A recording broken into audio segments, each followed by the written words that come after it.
গল্পের নাম অনুভবে তুমি, পর্ব সংখ্যা 46, লেখা মুমতাহিনা জান্নাত মৌ। মুন্সিগঞ্জ থেকে ফেরার পর ইভানকে বেশ চুপচাপ দেখা গেল। তার পরিকল্পনা কেউ বুঝতে পারল না, তবে বোঝা যাচ্ছে সে মুহিব সাহেবকে ধরার জন্য বড়সড় কোনো পরিকল্পনা করছে।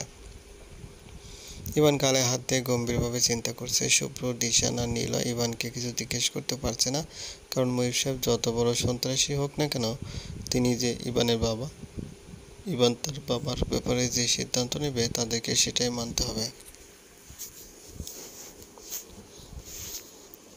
আর তাদের বিশ্বাস ইভান কখনোই অন্যায়কে সাপোর্ট করবে না, সে ঠিক উচিত শাস্তি দিবে তার বাবাকে। সেজন্য তারাও চুপচাপ থাকলো।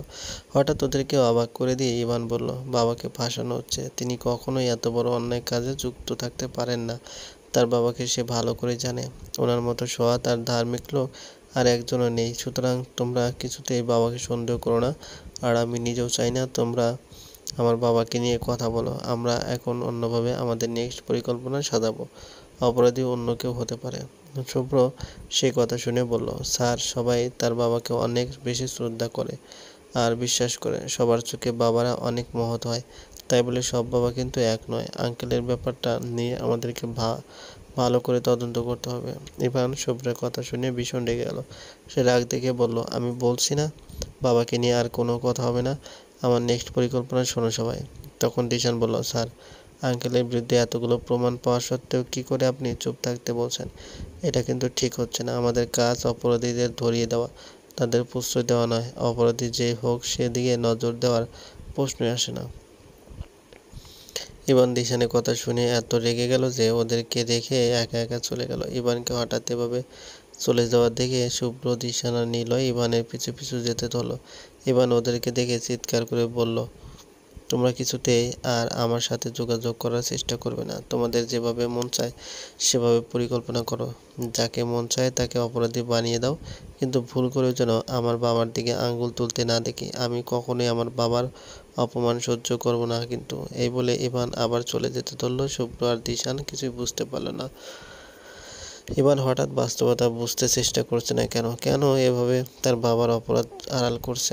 এবার নীলয় সবাইকে বোঝালো, তোমরা এভাবে কেন স্যারকে রাগিয়ে দিচ্ছ? স্যার যখন চাইছে না ওনার বাবার বিরুদ্ধে আমরা কেন অ্যাকশন না নিই, তাহলে সেটাই করি। নিশ্চয়ই ওর পিছনে অন্য কোনো রহস্য আছে। আগে আমরা স্যারের নেক্সট পরিকল্পনা শুনি, তারপর তো বুঝতে পারবো স্যারের মনে কি চলছে। নিলয়ের কথা শুনে শুভ্র আর দিশান ইভানের কাছে এগিয়ে গেল আর তার হাত ধরে বলল, স্যার, আমরা বুঝতে পারছি আপনার ভীষণ কষ্ট হচ্ছে। আপনার জায়গায় আমরা থাকলেও এভাবেই কষ্ট পেতাম। সেজন্য আমরা আর আঙ্কেলকে নিয়ে কোনো কথা বলতে চাই না। আপনি এখন যে পরিকল্পনা করবেন আমরা সে অনুযায়ী কাজ করব। আমাদের বিশ্বাস আপনি কখনোই ভুলভাল ডিসিশন নেবেন না।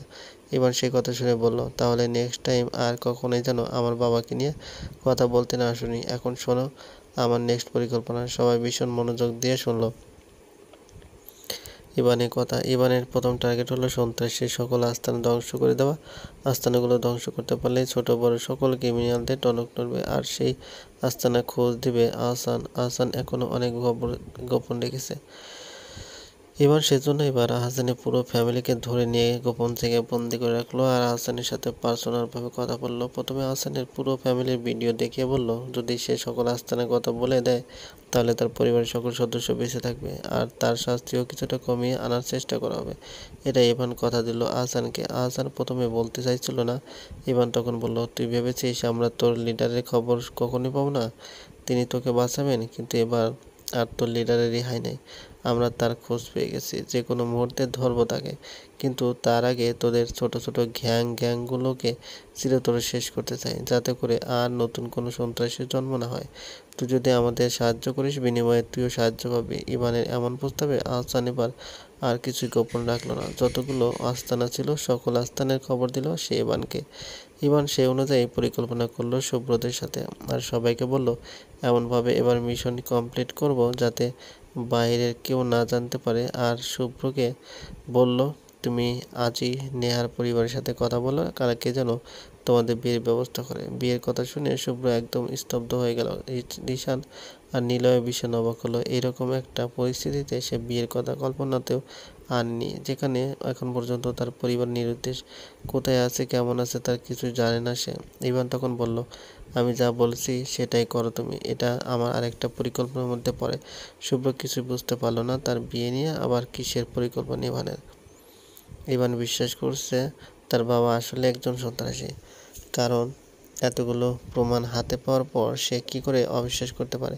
কিন্তু সে এখনই সেটা প্রকাশ করতে চাইছে না, এমনকি শুভ্রদেরকেও বলতে চাইছে না।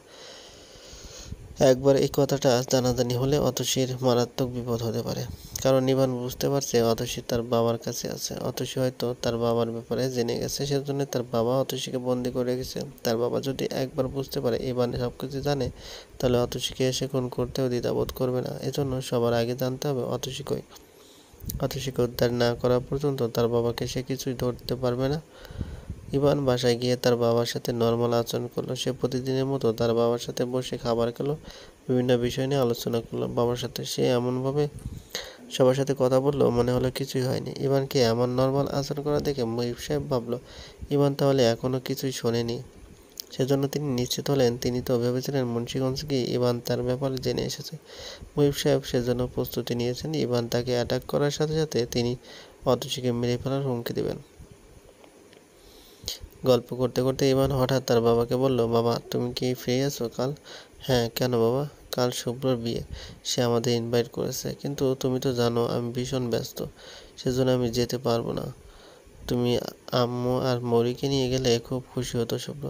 মুহিব সাহেব ইভানের কথা শুনে বলল, এরকম একটা পরিস্থিতির মধ্যে শুভ্র বিয়ে করছে, এটা কি বিয়ে করার সময়? ওর ফ্যামিলির লোকেরা সন্ত্রাসীর হাতে বন্দী, তাছাড়া তোদের হাতে তো সময়ও নাই, এখন পর্যন্ত আসল সন্ত্রাসী কোনো ঠিকানা খুঁজে পাওনি। ইভান সেই কথা শুনে বলল, শুভ্র বিয়ে করতে যাচ্ছে, সেখানে আমার কি বলার আছে বাবা?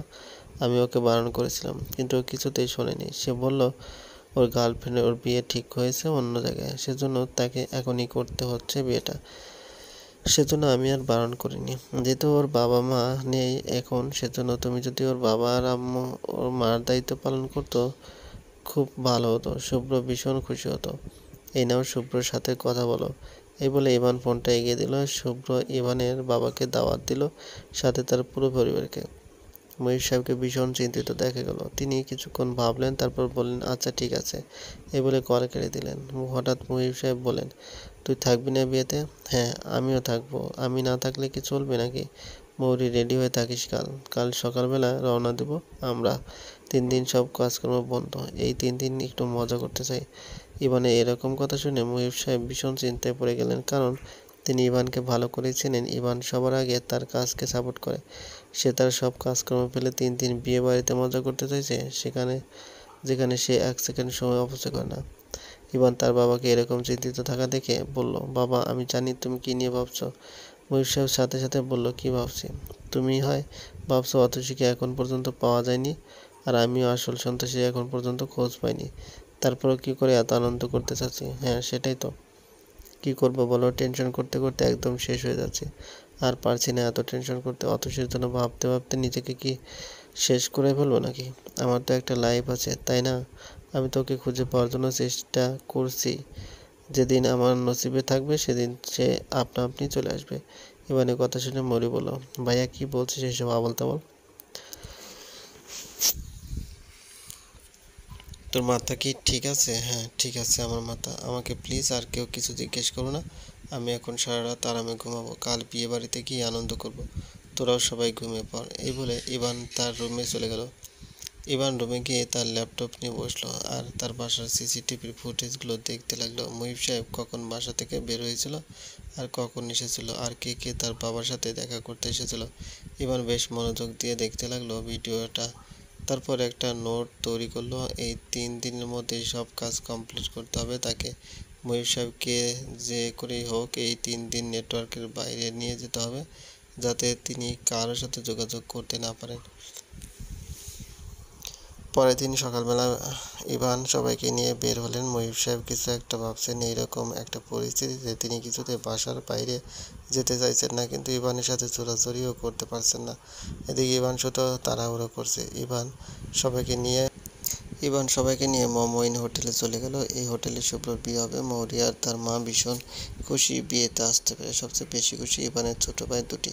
অনেকদিন ধরে তারা কোনো অনুষ্ঠানে যায় না, কিন্তু মুহিব সাহেব কিছুতে খুশি হতে পারছেন না। ইভান সবাইকে বিয়ের অনুষ্ঠান রেখে চলে গেল। তবে মুহিব সাহেব জানে সে বিয়ের অনুষ্ঠানে আছে। ইভান ইচ্ছা করলে তার বাবাকে কোনো এক গোপন জায়গায় বন্দি করে সব সত্য কথা শুনতে পারে, কিন্তু তার বাবার হাতে যে অতসী আছে এজন্য ইভান রিস্ক নিতে চাইল না। এমনও হতে পারে তার বাবা অতসীর ঠিকানা বলল না, তখন সে আর কখনোই অতসীর দেখা পাবে না। ইভান সেজন্য সবাইকে রেখে আবার তার বাসায় চলে গেল। আর বাসায় গিয়েই কেয়ারটেকার লতিফকে ধরে ঘরের মধ্যে বন্দি করে রাখলো। তার হাত থেকে ফোন কেড়ে নিল আর তার পুরো শরীর সার্চ করলো। লতিফ সাহেব নিজেকে বাঁচানোর জন্য চিৎকার চেঁচামেচি করলো। ইভান তখন বলল, আঙ্কেল, কোনো লাভ নেই, বাসায় এখন শুধু আমি আর আপনি। এখন ভালোই ভালোই বলেন অতসী কই আছে? অতসী? আমি কি করে জানবো অতসী কই? ইভান তখন লতিফকে বন্দুক দেখিয়ে বলল, আঙ্কেল, বাঁচতে চান না মরতে চান? যদি বাঁচতে চান তাহলে তাড়াতাড়ি বলেন, কারণ আমি আপনার সব গোপন সত্য জেনে গেছি। আপনি আর বাবা দুজন মিলে অতসীকে বন্দি করে রেখেছেন। বিশ্বাস করো বাবা, আমি কিছু জানি না। হ্যাঁ, এটা ঠিক যে উনি বন্দি করেছেন অতসীকে, কিন্তু কোথায় রেখেছেন সেটা আমি জানি না। আমি সামান্য একজন কেয়ারটেকার। আমাকে কি তার গোপন জায়গার কথা বলবেন নাকি? ইভান তখন চিৎকার করে বলল, আঙ্কেল, মিথ্যা বলবেন না। আন্টি আর আপনার মেয়ে কিন্তু আমার আস্তানায়, আর একটা মিথ্যে কথা বললে একদম গুলি করে দেবো। বাবা, কি বলছো এসব? কোনো ক্ষতি করো না ওদের। আমি সত্যি জানি না অতসী কোথায়। হঠাৎ মুহিব সাহেব ফোন করলো লতিফকে। ইভান সাথে সাথে ফোনটা লতিফকে দিল। ফোন রিসিভ করতে মুহিব সাহেব বলল, ইভান কি বাসায় গেছে? ইভান মাথা নাড়িয়ে না বলতে বলল, কিন্তু লতিফ না বলল না। সে মুহিব সাহেবকে বাঁচানোর জন্য বলল, হ্যাঁ, এসেছে। ইভান সব জেনে গেছে। এই কথাটা বলতে ইভান লতিফের থেকে ফোনটা কেড়ে নিল। মুহিব সাহেব শেষের কথাটা শুনতে পেল না। সে বলল, কি বললি? আরেকবার বল। ইভান সেই কথা শুনে কল কেটে দিল আর লতিফকে কানে কপালে চড় দিতে লাগলো। গুরুজন বলে এতক্ষণ সে সম্মান করে গেছে, কিন্তু এখন আর চুপ থাকতে পারল না। লতিফকে যখন একের পর এক আঘাত করতে লাগলো, লতিফ তখন বলল, তোমার বাবার এক গোপন আস্তানা আছে, সেখানে আছে অতসী। ইভান এই কথাটা শোনা মাত্র লতিফকে নিয়ে